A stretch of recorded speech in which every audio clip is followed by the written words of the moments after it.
जय हिंद, नमस्कार साथियों। इंटरनेशनल रिलेशन में आप सभी का एक बार फिर स्वागत है।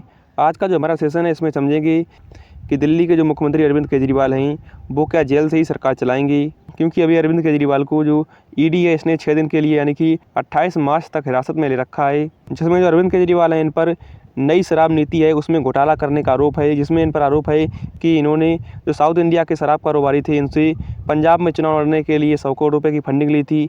इसके अलावा गोवा में चुनाव लड़ने के लिए 45 करोड़ रुपए की फंडिंग ली थी। इन्हीं सभी आरोपों की वजह से जो ईडी है इसने अरविंद केजरीवाल को गिरफ्तार कर लिया है।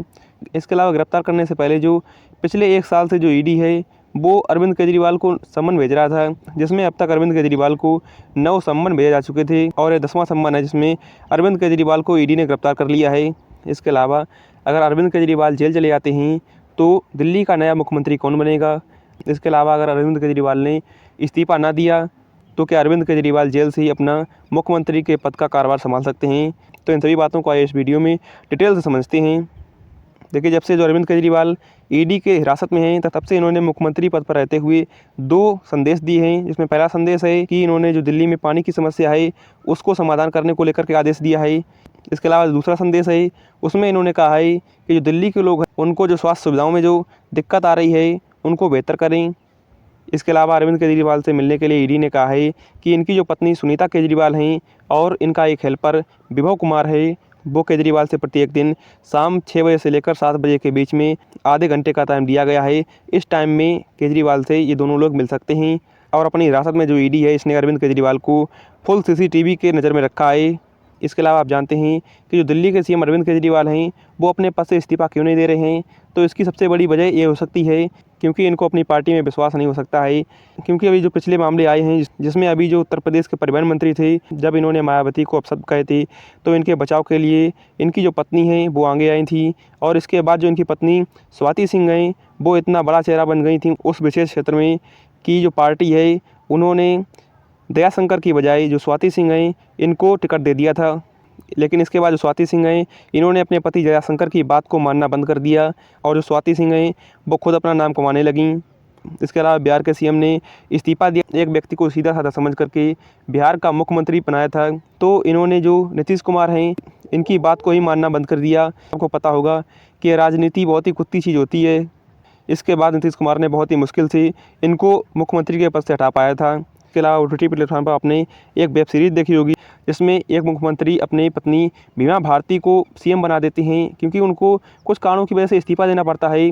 इसके बाद जो उनकी पत्नी बीमा भारती यानी कि गूंगी गुड़िया जब सीएम बनती है तब उन्होंने भ्रष्टाचार ख़त्म करने के लिए कई सारे जो अच्छे कार्य हैं उनको करना चालू कर दिया था, जिसकी वजह से जो उनके पति थे वो उनको सीएम के पद से हटाने में नाकामयाब रहे थे। और ऐसा ही डर जो सीएम केजरीवाल हैं उनको सता रहा है, क्योंकि जो इनकी पत्नी सुनीता केजरीवाल हैं इनकी ये समझदारी का अंदाज़ा आप इस प्रकार से ला सकते हैं कि जो सुनीता केजरीवाल हैं इन्होंने UPSC की जो परीक्षा है उसको पास किया है और यह IRS अधिकारी के पद पर रह चुकी हैं, जिसमें इनका जो कार्यकाल है वो भ्रष्टाचार रहित है। और केजरीवाल को डर है कि इनकी जो पत्नी है वो कहीं इनसे ज़्यादा श्रेष्ठ साबित ना हो जाएं, जिससे उनको अपने इस पद पर दोबारा आने के लिए खतरा हो जाए।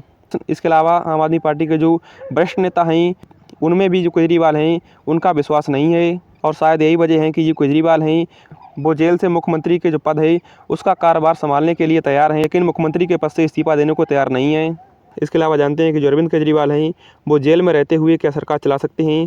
तो अगर ये जेल गए तो इन पर जो नॉर्मल कैदी होती हैं उसी प्रकार के इन पर नियम लागू होंगे। और इन कैदियों के लिए नियम होता है किसी भी कैदी से किसी भी तरह की कोई भी फाइल पर साइन नहीं कराया जा सकता है। इसके अलावा किसी भी कैदी को जेल में जाने के बाद जेल प्रशासन को 10 लोगों के नाम देने होते हैं। इसके बाद से उनमें से किसी शख्स को उस कैदी से मिलने दिया जाता है और कैदी से एक बार में 3 लोग ही मुलाकात करने के लिए जेल में आ सकते हैं। इसके अलावा मुलाकात के दौरान जो कैदी है वो एक तरफ होता है और मुलाकात करने आया जो शख्स है वो दूसरी तरफ होता है और इन दोनों लोगों के बीच एक आयरन की जाली होती है, जिससे ही ये दोनों लोग एक दूसरे से बात करते हैं। इसके अलावा जो मुलाकात का जो समय होता है वो 3 घंटे का होता है, जिसमें जो टाइम है यह सुबह 9:30 से शुरू हो जाता है और 12:30 के बीच में कोई भी व्यक्ति कैदी से मुलाकात कर सकता है। इसके अलावा अभी जो सीएम केजरीवाल हैं वो अपने पद पर रह सकते हैं बिना किसी दिक्कत के, क्योंकि इन पर जो दोष लगाया गया है वो अभी साबित नहीं हुआ है और जब कोर्ट दोष को साबित कर देगा तभी ही इनको जेल में भेजा जा सकता है। लेकिन जो केजरीवाल हैं इनको जेल से जो शासन है उसको चलाना बहुत ही मुश्किल हो जाएगा, क्योंकि संविधान में तो प्रावधान है कि क्योंकि जेल से मुख्यमंत्री के पद पर शासन चलाया जा सकता है। लेकिन यह जो पूरा मामला है यह दिल्ली के उपराज्यपाल के अंदर आता है, जिसमें उपराज्यपाल चाहें तो दिल्ली के जो सीएम केजरीवाल हैं वो अपने पद का कार्यभार संभाल सकते हैं। लेकिन जो दिल्ली के उपराज्यपाल सक्सेना साहब है वो शायद ही जो दिल्ली के मुख्यमंत्री केजरीवाल हैं इनका समर्थन करें, क्योंकि इनकी और एक सिक्योरिटी की रिपोर्ट पर जो ईडी है इसने इतना काम किया है।